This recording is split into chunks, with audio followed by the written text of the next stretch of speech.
गेल्या काही वर्षात सीबीएसई शाळांमध्ये मुलांना प्रवेश घेण्याकडे पालकांचा ओढा वाढलाय। अशा वेळी राज्यातील सर्व सरकारी शाळांमध्ये सीबीएसई अभ्यासक्रम लागू केला जाईल। त्यातून शाळांची गुणवत्ता वाढेल आणि विद्यार्थ्यांची गळती थांबेल असा राज्य सरकारचा होरा आहे।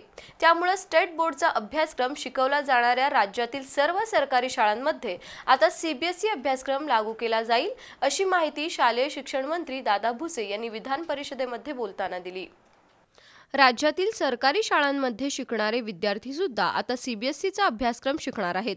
राज्यातील जिल्हा परिषदेच्या शाळांसह सर्व शासकीय शाळांमध्ये येत्या शैक्षणिक वर्षापासून सीबीएसई अभ्यासक्रम शिकवला जाईल, अशी माहिती शालेय शिक्षण मंत्री दादा भुसे यांनी आज विधान परिषदेत दिली। इयत्ता 3री ते 12वी पर्यंतचा सीबीएसई अभ्यासक्रम शिकवला जाणार असून त्याची पाठ्यपुस्तकं मराठीमध्ये उपलब्ध करून दिली जातील। येत्या शैक्षणिक सत्रापासून त्याची सुरुवात करण्यात येईल, असंही मंत्री दादा भुसे यांनी सांगितलं। त्यामुळे सरकारी शाळांमधील विद्यार्थी आता खऱ्या अर्थानं ग्लोबल अभ्यासक्रमाशी जोडले जाणार असून त्यांच्या गुणवत्तेमध्ये वाढ होणार आहे। दुसरीकडे सीबीएसई अभ्यासक्रम शिकवणाऱ्या अनेक शाळांचं महत्त्व या नव्या निर्णयामुळे कमी होणार आहे।